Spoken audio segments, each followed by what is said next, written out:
안녕하십니까. 26기 합격생 김동환입니다. 사실 제가 이 자리에 서도 되는지 의문일 정도로 제가 이번 시험에 약간 운이 많이 작용해서 시험에 붙었는데요. 그래도 제가 하우패스에 이런 시스템과 과정에서 수혜를 받았고 그거의 합격의 대부분이라고 생각을 했기 때문에 촬영을 할 수 있다고 생각해서 지금 자리에 오게 되었습니다. 저 같은 경우는 2013년 12월부터 15년 9월까지 공부를 했고요. 방송 촬영하는 분들 중에는 대체로 저랑 공부 기간이 비슷할 거라고 생각을 하고 있습니다. 그리고 운 좋게 2년 차에 붙었고, 솔직히 이 시험 합격의 비결이 뭔지는 잘 모르겠습니다. 하지만 제가 아는 한에서 여러분들에게 도움이 될 수 있다면 제가 아는 거를 최대한 알려드리고 싶어서 지금 촬영하게 됐고요. 1차 시험부터 천천히 일단 1차 시험부터 말씀을 드리겠습니다. 1차 시험을 전체적으로 말씀드리면 우리 시험은 절대 100점을 맞는 시험이 아니다. 60점을 맞는 시험이고 냉정함과 배짱이 갖춰져야 하는 시험이라고 일단 먼저 말씀을 드리겠습니다. 일단 회계는 복습이 굉장히 중요하고 휘발성이 강한 과목이기 때문에 강사님들 말씀하신 대로 따라서 해야 됩니다. 눈으로 공부하지 말고 계산기를 직접 쳐보고,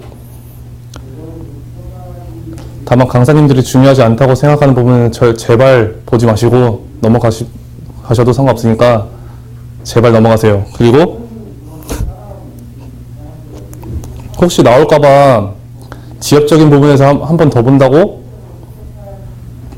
하시는 분들이 있는데, 그래봤자 한 문제고 그거 틀려도 합격에 지장 없으니까 너무 걱정하지 마시길 바랍니다.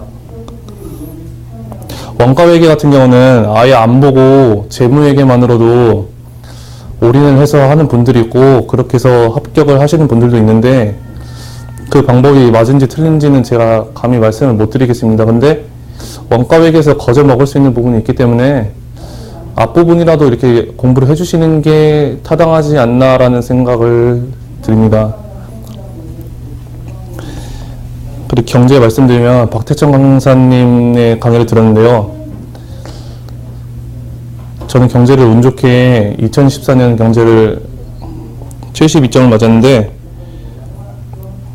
박태천 강사님 강의 듣고도 충분히 남습니다. 박태천 강사님 책이 가독성이 좋아가지고 쓸데없는 부분이 많이 없다는 게 장점인데요. 저는 회계사를 문제를 풀거나 그럴 필요가 전혀 없다고 생각하고, 박태천 강사님 책 정도의 분량을 여러 번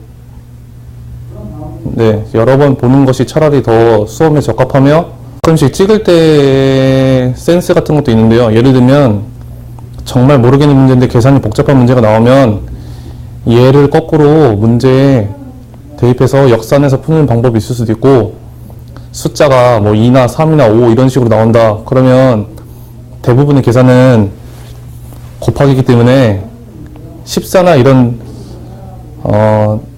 7이 들어갈 답은 나올 수가 없는 거거든요. 그러니까 숫자와 숫자의 곱해서 나올 수 없는 보기는 지워가면서 공부하면 보기를 많이 지워서 합격의 정확도가 높아질 것 같습니다. 부관법, 그러니까 감정평가 관계 법규로 이름이 바뀌었는지 모르겠는데요.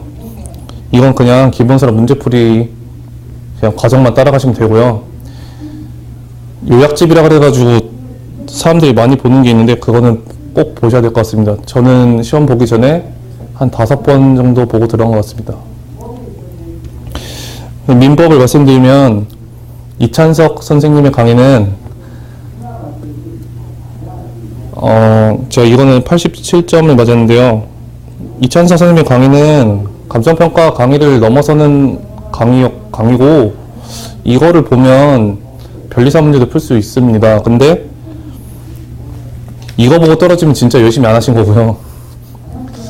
민법은 어떻게 수험 전략을 짜건 고득점을 받아야 하는 과목이기 때문에 최소한 5번은 봐주시는 게 좋다고 생각을 드립니다. 부동산학 원론을 말씀드리면 저는 합격 발표가 나기 전에 원론책을 한 번을 봤는데요. 이건 제가 시험을 본 적이 없기 때문에 그냥 강사님들 커리큘럼 따라가는 게 가장 안전하다고 생각을 드립니다. 이제 2차 시험을 실무는 제가 고득점을 하지 못했고 점수를 걸쳤기 때문에 기본적인 것만 말씀을 드리겠습니다. 실무는 글씨와 형식이 굉장히 중요합니다. 글씨 못 쓰는 분들은 사라사나 G2 이런 펜 쓰지 마시고 그냥 250원짜리 플러스 펜 쓰세요. 제가 마지막에 플러스 펜으로 바꿔가지고 이득을 본 케이스입니다. 그리고 실무 문제를 풀 때는 문제 자체를 넓게 보려고 하시는 습관이 되게 중요한 것 같습니다. 지엽적이나 부분적인 거에 집착하면 실력이 오르지 않는 것 같습니다. 개인적으로는. 그리고 외우지 마시고 같은 문제를 초심의 마음으로 푼다고 생각하는 것이 도움이 될 것 같고요. 지속적으로 첨삭을 받아야 됩니다. 저는 채점 팀장님이나 강사님들하고 친하지 않아서 답안지를 많이 가져가지 못했는데 어쩌면 그것 때문에 떨어졌을 수도 있겠습니다. 본인은 그리고 과외를 하지 않았지만 하워패스의 윤성찬 팀장님 정도의 실력이라면 과외를 받아도 전혀 상관없다고 생각하고요. 목차가 어떻게 구성되는지 보는 훈련도 해야 되고 답안지에 너무 흔한 멘트는 좀 지양해 주시는 게 좋겠습니다. 그리고 김성현 평가사님 매번 말씀하시는데 어렵게 공부해야 실전에서 당황하지 않습니다. 그래서 문제가 너무 지저분하거나 어렵게 나온다고 너무 욕만 하지 마시고 왜 그렇게 또 공부를 오래 하셨으니까 왜 그렇게 말씀하시는지 이유가 있다고 생각합니다. 그리고 실무는 정말로 실제 난이도하고 체감 난이도하고 엄청나게 차이가 납니다.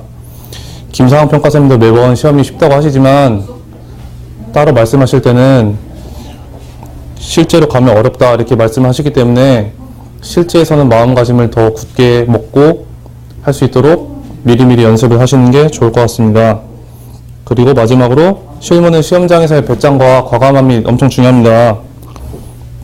자꾸 떨어졌을 때를 상상하는 순간 이미 졌다고 생각을 하고요. 분명히 공부할 때는 열심히 했을 것이기 때문에 모든 것을 쏟는다는 생각으로 하시면 좋을 것 같습니다. 이론은 일본 기준하고 경수, 안정근 뭐 이런 책을 많이 보는데요. 강사님들 커리 따라가서 하시는 게 제일 좋고 실무 기준은 반드시 봐야 되는데 모든 것을 봐야 되는 것은 아닙니다. 그래서 앞서 말한 교재들이 종합적으로 이렇게 섞여 있는 교재, 정리되는 교재를 보는 것이 저는 가장 좋다고 생각합니다.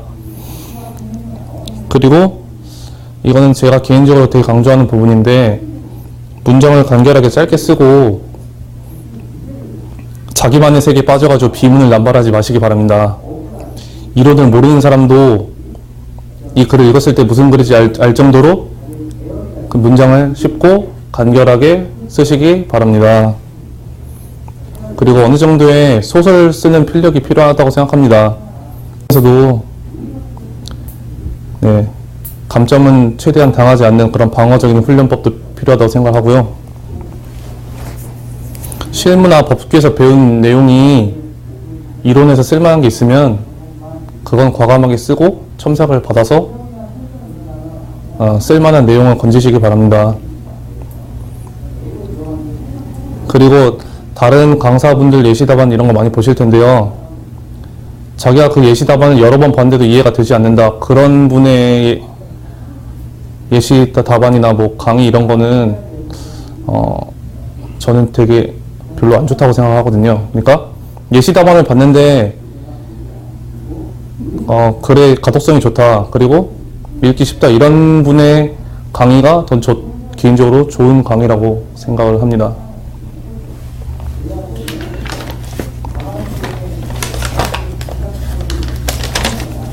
그리고 법규는 개인적으로 이승민 선생님 때 붙었습니다. 이승민 의심 안 하셔도 되고요. 이승민 선생님이 강조하시는 키워드는 무조건 들어가는 게 좋습니다. 그리고 매번 쓰라고 하시는데 말로 설명 못 하실 거면 반항하지 마시고 쓰시기 바랍니다. 문제 소재랑 사안 포섭이 제가 보기엔 중요하다고 생각합니다. 어차피 대부분 초년차는 내용 배운 걸 발라서 쓰기 때문에 왜 그렇게 문제 소재에서 왜 그렇게 문제를 제시했냐, 그리고 마지막에 결에서 왜 이래서 이렇다 이런 걸 되게 구체적으로 써주시는 게 제 개인적으로는 되게 중요한 것 같고요. 예를 들면 올해 문제에서 실무 기준이 나왔는데 실무 기준은 그냥 법령 보충적 행정 규칙이기 때문에 이렇게 가는 것보다는 실무 기준은 형식은 행정 규칙이나 그런 식으로 구체적으로 예시가 아닌 근거를 들어가면서 자세하게 기술해 주시면 적어도 감점은 받지 않을까라고 생각을 합니다. 결론적으로 그냥 이승민 선생님 그냥 믿고 가셔도 될 것 같고요. 이승민 선생님 굳이 강의를 듣지 않으시는 분들이라도 아까 말씀드린 사안 포섭이나 그런 부분에서는 아까 제가 말씀드린 대로 하시면 손해볼 건 없다고 생각을 드립니다. 근데 제가 마지막으로 가장 강조드리고 싶은 거는 시험장에서의 배짱이라고 생각합니다. 솔직히 지식은 다 거기서 거기라고 생각하는데요. 물론 2년차나 3년차, 4년차 이렇게 분명히 알고 있는 지식은 많이 차이가 납니다. 근데 시험장 당일에서 그거를 뽑아내는 능력은 그거는 배짱 없이는 나오지 않는다고 생각을 하고요. 이미 아까도 말씀드렸지만 떨어졌을 때를 자꾸 생각하는 순간 이미 게임은 끝난 것이고 1, 2년 더 한다고 그걸 겁먹어서 그 당일날 자신의 능력을 발휘 못하는 분들이 안 계시길 바라면서 동영상을 마치겠습니다. 감사합니다.